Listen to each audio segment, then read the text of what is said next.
Hello everybody, it's George from ShopTo, and today I have my video review summary of my written review for Agents of Mayhem. Now, I'm going to say it right now, and it may be against popular opinion, but I actually like this game. I think it's really good. It brings quite a lot to the table, and I'll explain really what my thoughts are on the game, obviously, in the video. But I do want to say, the game isn't perfect, and I'm sure you guys will know that, but it is a good game. So let me get straight into it. So story wise, the game has an okay story, but you've got to find it first. It's kind of buried within a lot of information right at the beginning, which I'll come to later, because that is kind of like the main issue with the game. But once you get past the first few levels and missions, you start to kind of understand the story and understand where they're going. It's just that they didn't start the game off particularly well story wise. I mean, they feel like they kind of dump too much information on the player right at the beginning, and it kind of leaves you a bit lost as to what's going on, who this person is, what I'm supposed to be doing, and everything like that. But if you play for long enough, you will find the story, and it is pretty decent. That's not to say it's a perfect story, but I feel like the look and feel and the gameplay are more important in this type of game than the story, which I'll get straight into now. So graphically, Agents of Mayhem is quite similar to Saints Row. Obviously, it's made by Volition, the same developers as those previous titles, and it does look a lot like that, and I kind of like that, to be honest. I like how it pays homage to its ancestors, and, you know, keeps that theme. I think that works really well. Of course, they are set in the same universe, so that also does kind of make sense like that, but graphically it's all right. One thing to note is there is quite a few loading screens.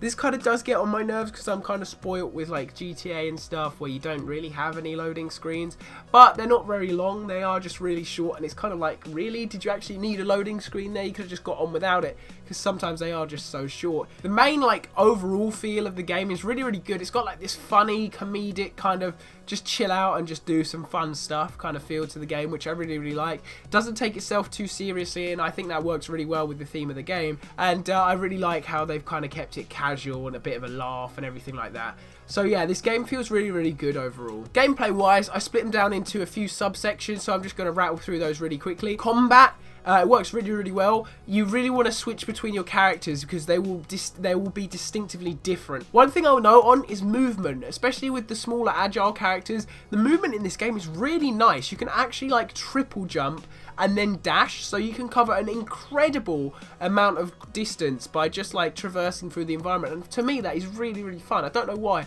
I literally jump from rooftop to rooftop collecting these red shards, which I'll come to in a little bit. But yeah, the movement in this game is really, really good. That kind of leads me into upgrades and collectibles. There are these red shards which you collect that I don't really know what they do. You can upgrade your characters by, you know, ranking them up after the mission and collecting cash to buy new skins and stuff like that. But this is another thing. I feel like this isn't really explained to the player that much. So it is kind of hard to understand what all of this stuff you're collecting actually does, which is, you know, a bit of a bummer. But I think if you spend enough time with the game like I am just about getting to now, looking into the skins and the upgrades and everything like that, because you can play it without them, don't worry about that. But if you get far enough in, you'll start to look at them, you'll start to be like, oh, okay, if I'd have just done this right at the beginning, my life would have been a whole lot easier. But yeah, definitely look into those, because upgrades will really, really change the game. So that brings me round to the main problem with this game, and it is one that can be forgiven.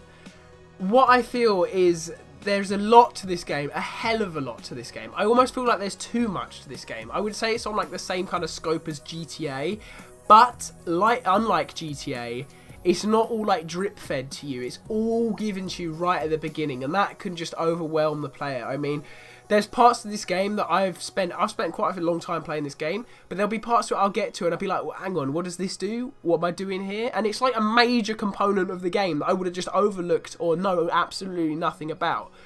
I feel like if it was all explained and like teased and weaned into the player, it'd be a lot more, you know, enjoyable and easy to get into. It's just that you feel like you're bombarded with too much information right at the beginning. But as I said, you can overlook this if you spend enough time playing the game. It's kind of just like that initial couple of hours that you're kind of just like, oh, mind blown. I don't know what's going on. But if you get past that, this game is fantastic. There is so much to it. It's unbelievable. I'm still getting surprised by things that I'll find. It's just like, what? This is actually in this game as well?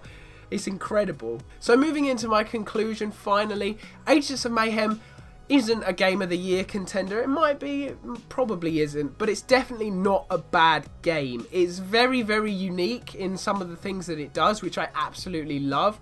There are a few issues, but as I said, they can be overlooked, and like the frame rate issues I mentioned may well be fixed by a patch later on. I would assume they would be, but there isn't anything that's inherently bad or inherently broken about the game. It's just a very fun game, and my line I've gone for to round it off is, it's a unique, vast game which doesn't forget where it came from, which is so true, because it does feel quite like influenced a lot by Saints Row, which is great, because Saints Row was a great series of games, you know, especially 3.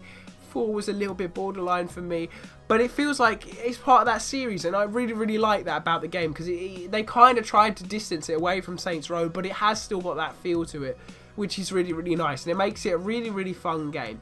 So I definitely recommend checking out my written review down in the description below. I'll leave product links down there as well if you want to pick up a copy of the game. If my voice sounds funny, it's because I've got a really bad cold. I tried to put off making this commentary for as long as possible, but you know, I couldn't put it off any longer, so apologies for my weird sounding voice. My name's been George. I'll be back with some more videos very soon. We've got F1 2017 to review in the next few days, so be sure to keep an eye out for that. Head over to ShopTo News, where we're still covering loads of Gamescom news as well over there, so be sure to check that out, and I will see you guys very soon. Thank you for watching.